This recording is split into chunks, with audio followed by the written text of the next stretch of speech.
Hi, my name is Heidi Villegas. In case you don't know me, I teach and write over at Healing Harvest Homestead on the internet and at YouTube at Heidi Villegas. And I've been an herbalist for over 10 years, and I'm a certified aromatherapist. And one of the things I just love to do is help other people learn how to use natural plants for your health. And this is because of where I've been in the past.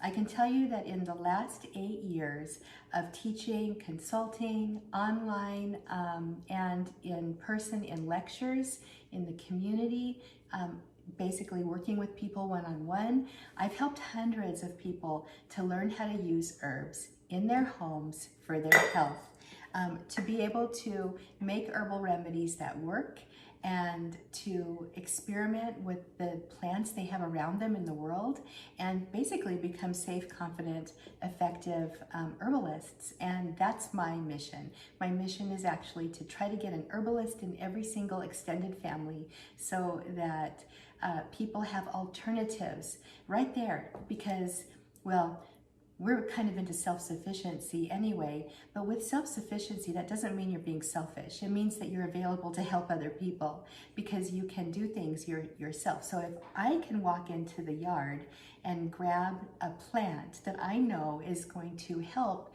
with a certain remedy or ailment that I have, I'm empowered, and therefore I can empower others. And that's the whole goal here.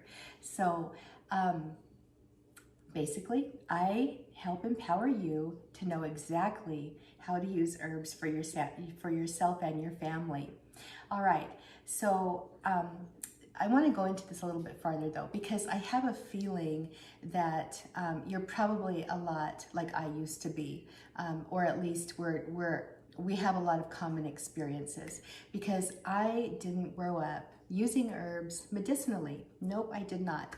I grew up with a dad who took us foraging for edible plants. So in that case, I was really lucky because I had an experience with plants in the outdoor world. Plus we had a huge garden and I learned to grow them. But in terms of using them medicinally, didn't even know that was a thing. My family, my parents raised us that we went to the doctor when we got sick, and I had terrible allergies. And I can honestly look back at my life, and I'm 56 right now. And ever since I was a little girl in elementary school, probably by the age of 6, 7, 8, I was on allergy medications all the way up for decades. And my health became very, very poor in my later 20s and then into my 30s. And by my 40s, I thought I was dying. My hair was falling out, my skin was a mess. And the thing is it's because I can actually attribute my health problems to the medications I was taking. And doctors were trying to do their best for me. I had rosacea. They had me on really strong antibiotics. They had me on Accutane. 3 different times. Come to find out, those kinds of things ruin your liver. I had anxiety, I had back pain. I mean, I was a very fit, otherwise healthy person, and I couldn't figure out why I felt so bad. Why did I need Tylenol PM every single night to go to sleep? And why did I need that energy drink and 2 or 3 or 4 cups of coffee in the morning to help me wake up? Why? I just knew that something was wrong, and I was becoming more ill and deteriorating. And at the point that my doctor put me on Xanax for anxiety, I was just like, I can't do this anymore. I was a young woman, and I happened to be in a feed store. I happened to be in Cal Ranch in Las Vegas, where we lived at that time, and I was picking up some food for our animals. And I looked over and I saw this book. And this is actually my second copy. My first copy of this book was so beat up and falling apart that I had to get a new copy because it was not really usable anymore. But I looked at this book and I read it. I took it home. Something told me to buy it. I believe it was a God thing. And I read it from cover to cover. And I began learning how to make medicine. I began learning how to make plant medicine. starting with this book. And once I got through with this book, I knew there was more.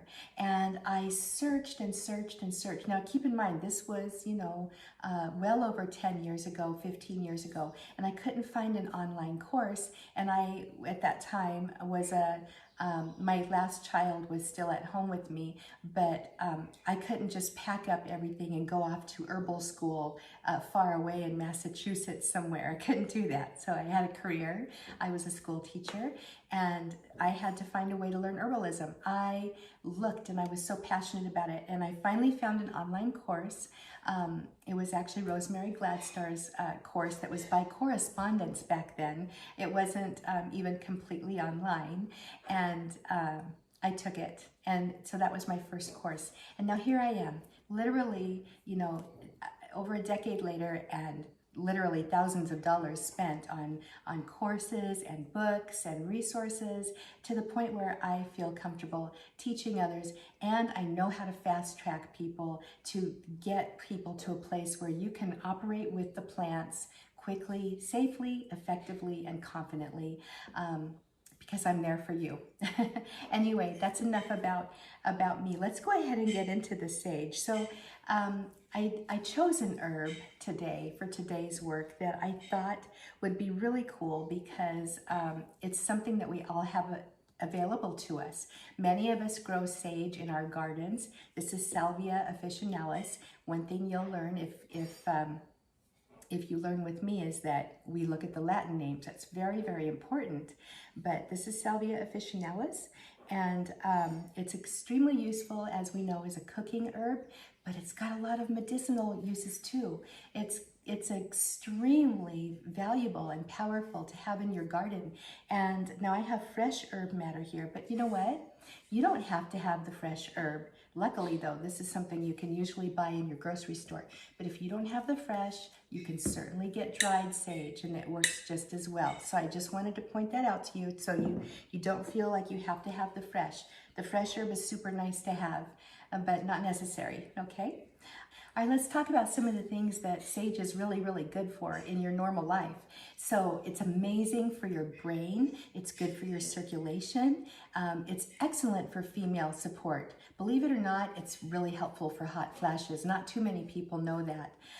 It's immune supportive. It's antimicrobial. It's a great decongestant. It's an astringent herb, so it tightens and tones lax tissues or inflamed tissues. It's anti-inflammatory. It's a digestive, so it's really helpful. Actually, you know, consider this. It's a cooking herb, right? And it's usually used in heavier foods like red meat or even poultry. And I'll tell you what, the reason why sage and really all spices traditionally were used in cooking was for the carminative benefits, or the benefits to your stomach and your digestive system, because it actually will help you digest a heavy meal and break down the heavy fats a lot easier. So it's useful for that. It's wonderful for coughs. It's good for fevers. It's great for mouth care, including ulcers. It's wonderful for indigestion and stomach upset. It can help regulate your cholesterol levels. Is this amazing or what, you guys? It helps relieve postnasal drip. So if you have those allergies and you've got that just annoying drip, drip, drip going on back there, it can help with that. And it's just wonderful for so many things. You can even make homemade neosporin out of this, and if we have time, maybe I'll show you that in one of these next videos. I put together this series of 3 videos for you, so you can see just how much you can learn from one herb. It's really amazing. All right, let's talk about safety of sage really fast. So sage is one of those plants that's very, very safe. It's just very safe for most usages. The thing where people who have to be a little careful about it are pregnant women or lactating women, because sage can actually dry up mother's milk, believe it or not. So if you're trying to dry up your milk, sage tea is a nice thing to take. But in general, it's very, very, very good for you. Now, with that said, I just want to say, of course, I'm not a doctor, and if you should be speaking to your doctor if you have underlying medical conditions or are on medications before you take certain herbs. But with that said, sage is really, really nice, especially when used in normal amounts, which we are. So we're not taking massive amounts of sage or anything. Now let's go ahead and talk about medicine making really fast. So today we're going to start with a simple tea.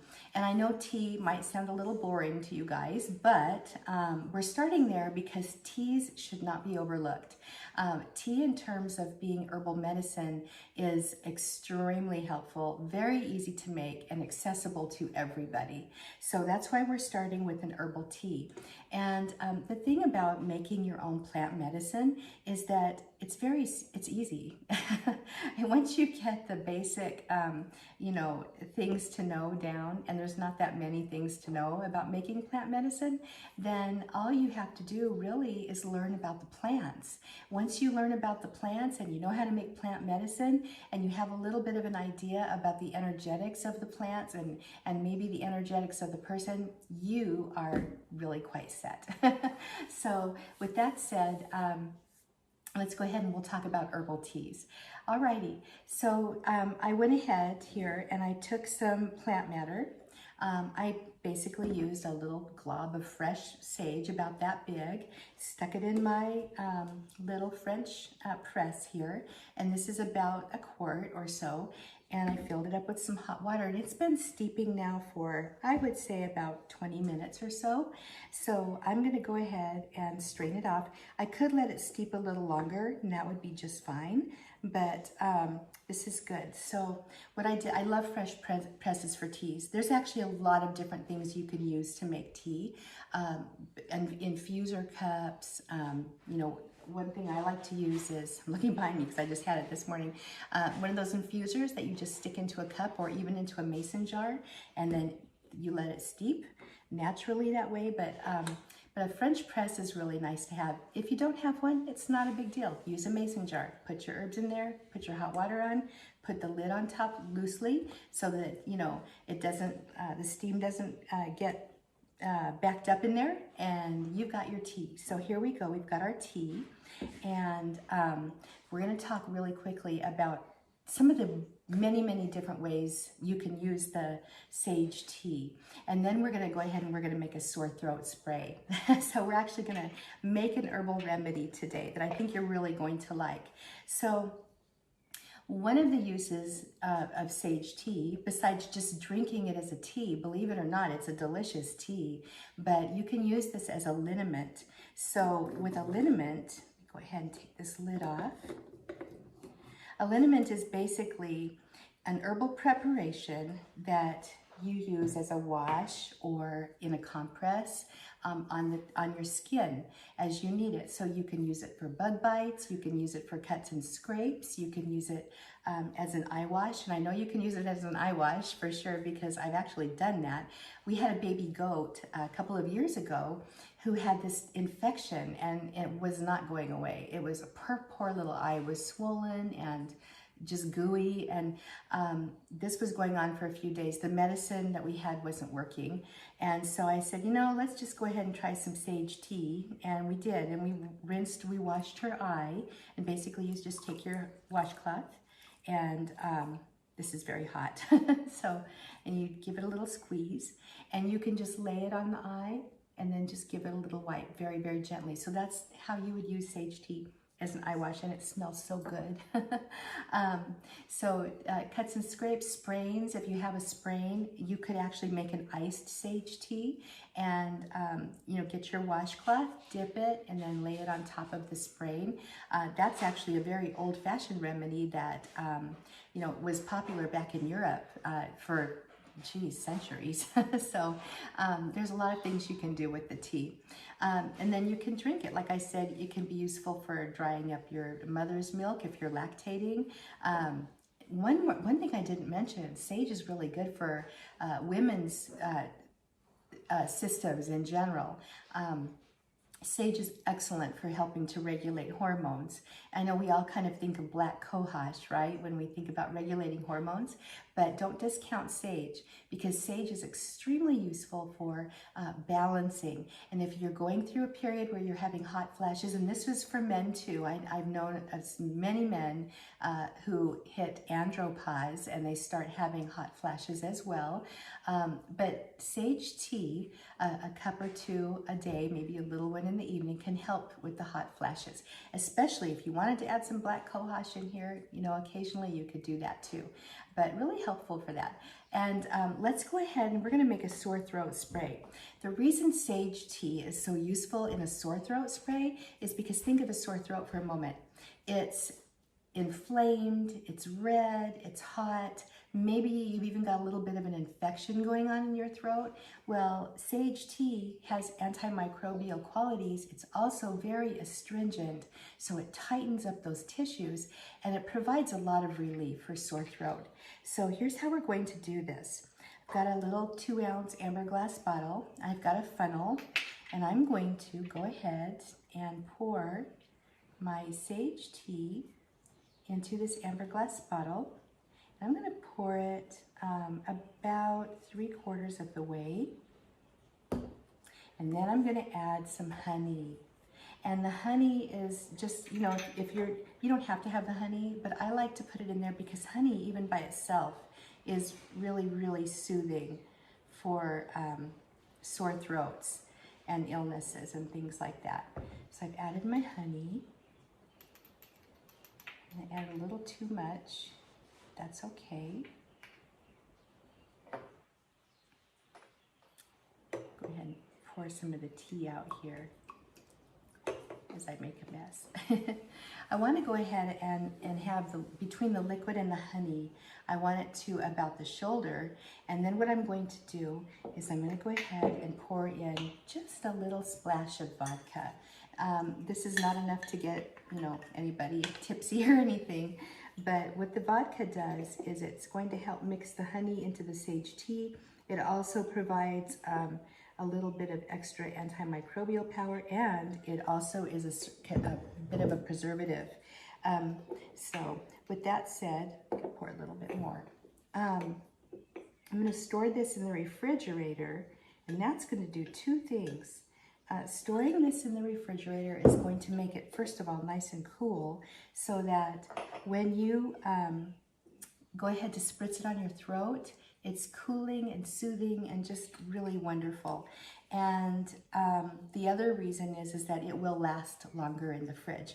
So without being refrigerated, if you put in, I would say a part would be about 1/8 of a part of the alcohol, and then a dab of honey, and then your sage tea. It's probably going to keep for 2 or 3 days outside the fridge, but honestly, I would put it in the fridge and use it that way. Now this is still warm because my tea was fresh, but if it were cold, it would be wonderful. Then you just spritz it in your throat. I guarantee you'll love this. It really tastes good. It tastes good, and it's extremely effective. And just like the sore throat sprays you can buy in the drugstore, this you can use as often as you like. Another thing you could put in here if you wanted a little bit of a numbing effect is a little tiny bit of cloves. Cloves are very, very nice as a spray as well. So just some ideas for how you can, you know, boost up your sore throat spray. But mostly I just make it just like this. It's very, very effective, and it's very, very useful and helpful. So there's your sage sore throat spray. You saw how easy and fast that was. Are you surprised by all the ways you can use sage? Because I know I was. When I first started learning about herbs, I could not believe all of the things these different plants were useful for, and especially when you think about a common sage. I grew up with sage. It was always in my garden. Who knew, right? Isn't that exciting? So I highly recommend that, you know, if you have any interest in this at all, start learning about the herbs. Start just reading or asking people, or get into some community groups. get into our group, our group, for Pete's sake. One more thing I want to do before we go, because tomorrow we're going to go ahead and we're going to talk about vinegar as a solvent. So today we talked about water as a solvent. This is your tea. Well, tomorrow we're going to go into vinegar. And vinegar is a special solvent with herbs, and the official name is called an acetum, but it's basically a vinegar infusion. I'm going to go ahead and I could use the fresh, but I'm going to go ahead and use the dried sage for this. And I'm going to get it started right now while I have you here so you can see how to do this. And I'm basically going to fill this jar a little under halfway full with the dried plant. And I'm going to take my white vinegar and I'm going to just pour it over the sage. And then I'm going to get a lid and cover it up and shake it. Now, you'll notice I'm using a plastic lid, and that's because vinegar corrodes metal, and you don't want that because that corrosion ends up in your preparation, your liquid. So we're just going to let this sit tonight, and then we're going to do something with this tomorrow. I think you're going to love what we do with this tomorrow. I'm going to leave it a surprise. And so tomorrow, in the next video, we'll go ahead and we'll talk about other ways that sage can be used that are really exciting too. And I just want to mention something, because before my students start learning about herbs, I hear that they're worried about doing something wrong, or about making a mistake, or about poisoning themselves, or, you know, God forbid, their families, making some kind of an error and, you know, having issues because of that. And I just want to tell you that using plant medicine is extremely safe, especially when compared to over-the-counter or most prescription drugs with all the side effects. Most herbs don't have side effects. Part of that's because you're using the whole plant, and that's a whole nother conversation. We can go into that later. I get very passionate about my plants, as you can see. So, you know, the other thing that people have trouble with or might struggle with is not having time or simply lacking confidence. But you know what? In my experience, really what it boils down to, what separates a confident home herbalist from a worried, fearful herbalist are just three things. One of them is a good teacher. That would be a teacher who's actually there to answer your questions. I've seen so many people, and I've been in these courses myself, where you sign up for the course and you're presented with this material, and there's nobody to ask any questions of. And you're just like, what do I do? You know, and you're going to have questions. So you need somebody there to, you know, answer your questions. The next thing is having a community. When I started learning about herbs, I didn't have a community. I had nobody to ask. It was, frankly, it was sad. And then your family thinks you're crazy, and you can't really talk to your family sometimes about it. Some people have great luck with their families, and some people don't. And you know, it's really nice if you have an herbal community for support, a kind community, a community where you can get in there and just say, hey, what about this? And then the third thing is actually working with the plants, actually spending the time working with the plants. And that's why this free series that I've created for you focuses on one herb, sage. We're keeping it really simple with this. Although I feel like we've gone over a lot today so far with just the tea, but that's good. And but we're going to focus on one herb, and I want you to see how really doable learning about using herbs for your natural health is. It's amazing. And so tomorrow we're going to talk about a new preparation, and that's it for today. So can you do me a favor? I'd love it. I'd love it if you could leave me a comment, tell me what you think, and you know, check out the resources below. Oh, I forgot to tell you, I have a free gift for you.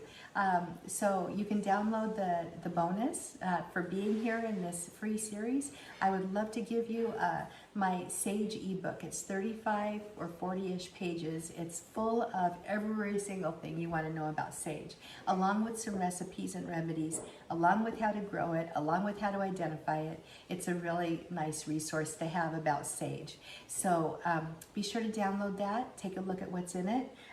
You'll find this sore throat spray there, I'm pretty sure. It's been a while since I wrote it, but take a look there. And I'm Heidi Villegas again from Healing Harvest Homestead, and I'm going to sign off for today. I hope you enjoyed this. Bye, you guys.